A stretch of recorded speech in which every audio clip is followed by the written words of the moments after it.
Tens of thousands of Canadians have had to flee their homes in both British Columbia and the Northwest Territories.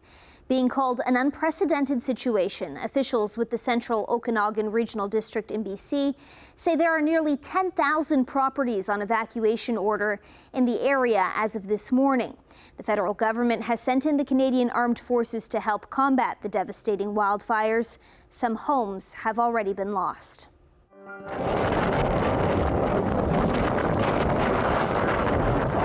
A horrific scene in British Columbia. People are facing horrific situations. People are fleeing for their lives. They're worried about their communities. And Canadians from coast to coast to coast are watching in horror the images of apocalyptic devastation and fires going on in communities that so many of us know and so many of us have friends in. This is a scary and heartbreaking time for people. A state of emergency remains in place across British Columbia as threatening wildfires force thousands of residents to evacuate from homes in the Okanagan, the southern interior, and elsewhere in the province. I'll start off by saying that the fires within our complex remain out of control. But fire officials say they have made progress within the last 24 hours, although they don't anticipate any changes to alerts or evacuation orders for at least the next day or so. It's estimated that homes have been lost in West Kelowna, about 50 structures in total. We have our first assessment in from West Kelowna only, that at least 50 structures are confirmed destroyed by fire in that area. This is a first formal assessment. It's reasonable to assume that most, if not all, of these structures are homes, which means that these homes are gone. These are families who have lost everything.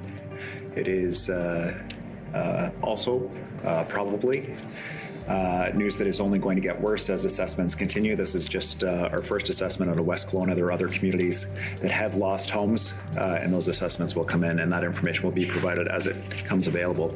The structures lost to the 110 square kilometer McDougall Creek fire burning on both sides of BC's Lake Okanagan.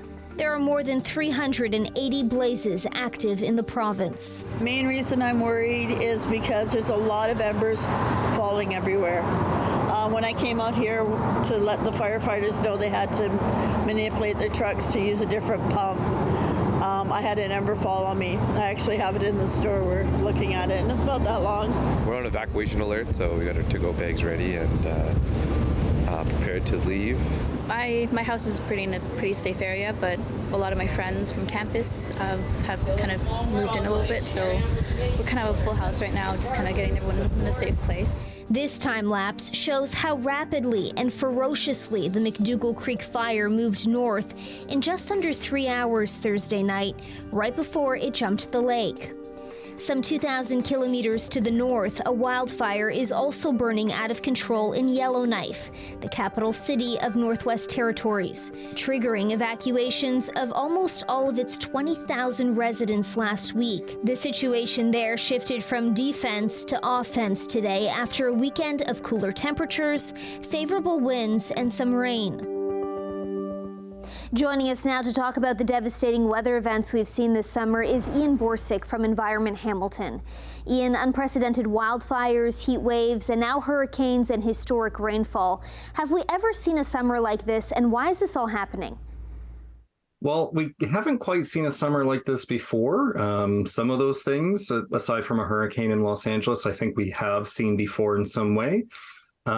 But really, in reality, we're seeing the outcomes of climate change. This has long been warned to us. It's probably happening a little bit faster than some people expected, but this is as expected from status quo and business as usual in our global economy. You know, it's shocking, and it's certainly extremely discouraging to see. But I think this is a real wake-up call for folks who thought of climate change as a problem down the road in the future, maybe for their kids.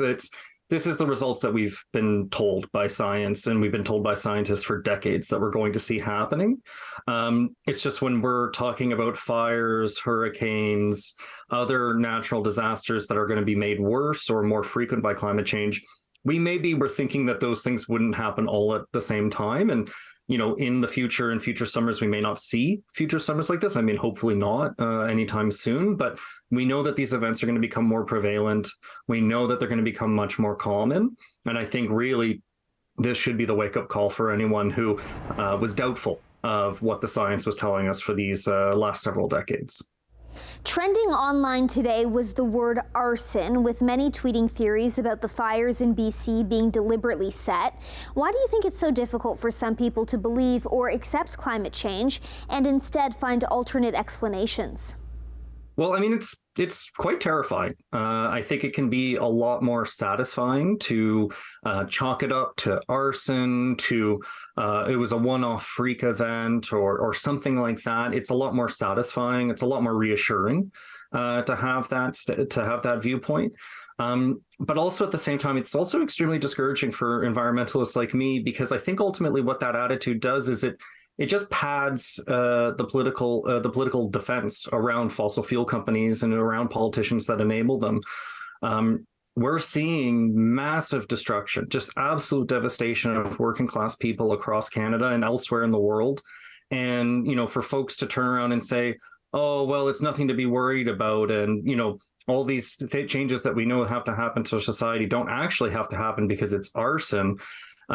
Really, at the end of the day, that type of dialogue and that type of posturing only serves fossil fuel companies, only serves their investors, only serves the billionaires who are making billions of dollars off of our destruction in our rapidly devolving society.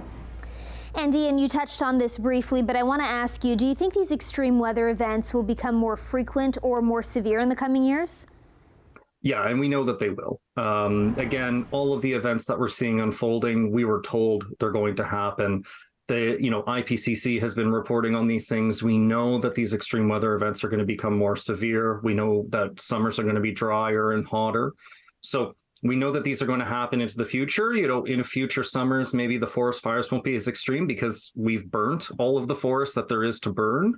But this is not going to be letting up. It's going to be getting more extreme into the future, and we're going to be seeing, new horrors into the future, unfortunately, because what we've locked in for climate change is locked in right now. We can stop it from getting much worse, but it is going to continue to get worse right now. Thanks so much for joining us, Ian. No, yeah, thank you.